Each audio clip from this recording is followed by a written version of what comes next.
নমস্কাৰ প্ৰিয় দৰ্শক, চেম্পিয়ন্ছ ট্ৰফিৰ লগৰ পৰা কিয় নোহোৱা হ'ল আয়োজক পাকিস্তানৰ নাম? IICয়ে প্ৰকাশ কৰিলে ডাঙৰ কাৰণ। চেম্পিয়ন্ছ ট্ৰফি 2025 এতিয়ালৈকে চেম্পিয়ন্ছ ট্ৰফি 2025ত মাত্ৰ 2খন মেচহে অনুষ্ঠিত হৈছে, কিন্তু প্ৰথম 2খন মেচত 2খন বেলেগ বেলেগ ফটো দেখা পোৱাক লৈ এতিয়া প্ৰতিযোগিতাখনৰ সন্দৰ্ভত প্ৰশ্ন উত্থাপন হৈছে। ইয়াৰ কাৰণ হ'ল ভাৰত বাংলাদেশৰ খেলৰ সময়ত চেম্পিয়ন্ছ ট্ৰফিৰ লগত পাকিস্তানৰ নাম অন্তৰ্ধান হোৱা দেখা গৈছিল, আৰু এই সন্দৰ্ভত IICয়ে কি কয় সুবিশেষ এই প্ৰতিবেদনটোত আমি আপোনালোকক জনাই আছোঁ। প্ৰতিবেদনটো আপোনালোকে মিছ নকৰিব। চেম্পিয়ন্ছ ট্ৰফি 2025ৰ লগৰ পৰা পাকিস্তানৰ নাম আঁতৰোৱা হৈছে নেকি? পাকিস্তানৰ নাম আৰু দেখা নাযাব নেকি চেম্পিয়ন্ছ ট্ৰফি 2025ৰ লগত? এই প্ৰশ্নৰ কাৰণ হ'ল ভাৰত বাংলাদেশৰ খেলৰ সময়ত এই ঘটনা সংঘটিত হৈছিল। এই মেচখনৰ লাইভ টেলিকাষ্টৰ সময়ত পৰ্দাত চেম্পিয়ন্ছ ট্ৰফিৰ লগ আছিল যদিও আয়োজক দেশ পাকিস্তানৰ নাম নাছিল। কিন্তু কৰাচীত অনুষ্ঠিত পাকিস্তান আৰু নিউজিলেণ্ডৰ প্ৰথমখন মেচ হোৱাৰ সময়ত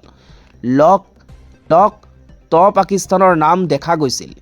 সেই মেচ সম্প্ৰসাৰণৰ সময়ত গোটেই সময়খিনি লগৰ সৈতে পাকিস্তানৰ নামো পৰ্দাত নাছিল। প্ৰতিযোগিতাখনৰ প্ৰথম 2খন মেচ সংঘটিত হোৱা এই ঘটনাই সৃষ্টি কৰিছে বিতৰ্কৰ। প্ৰশ্ন হ'ল ডুবাই বা ভাৰতত যিবোৰ মেচ অনুষ্ঠিত হ'ব সেইবোৰ মেচত চেম্পিয়ন্ছ ট্ৰফিৰ লগতে পাকিস্তানৰ নাম নাথাকিব নেকি? এই বিষয়টোত IICৰ স্থিতি কি? লগত নাই পাকিস্তানৰ নাম, কি ক'লে IICয়ে? এতিয়া ভাৰত আৰু বাংলাদেশৰ খেলখনত চেম্পিয়ন্ছ ট্ৰফিৰ লগ লৈ পাকিস্তানৰ নাম নথকাৰ বিতৰ্কৰ বিষয়টোক লৈ স্পষ্টীকৰণ দিছে IICয়ে।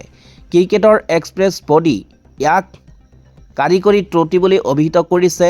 IICৰ মুখপাত্ৰই কয় যে কাৰিকৰী সমস্যাৰ বাবে ভাৰত বাংলাদেশৰ খেলৰ সময়ত লগত পাকিস্তানৰ নাম নোহোৱা হৈছিল।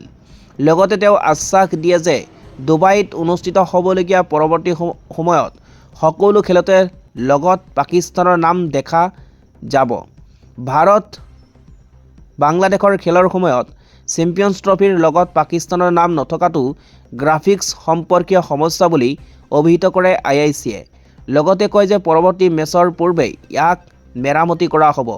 কেতিয়াবা যদি লগ বা কেতিয়াবা জাৰ্চি পাকিস্তানৰ নামক লৈ বিতৰ্ক। চেম্পিয়ন্ছ ট্ৰফিৰ লগত পাকিস্তানৰ নাম নথকাৰ কাণ্ডটোৱে গুৰুত্ব লাভ কৰিছিল, কাৰণ কিছুদিনৰ আগতে ভাৰতীয় দলৰ জাৰ্চিটো পাকিস্তানৰ নাম নথকাৰ বাবে বিতৰ্কৰ সৃষ্টি হৈছিল। কিন্তু প্ৰতিযোগিতা আৰম্ভ হোৱাৰ পূৰ্বে স্পষ্ট হৈ পৰিছিল যে জাৰ্চিত আয়োজক পাকিস্তানৰ নাম লৈ টীম ইণ্ডিয়াই খেলপথাৰত নানামিব। অৰ্থাৎ চেম্পিয়ন্ছ ট্ৰফিৰ লগতে জাৰ্চিত পাকিস্তানৰ নাম লিখা থাকিব।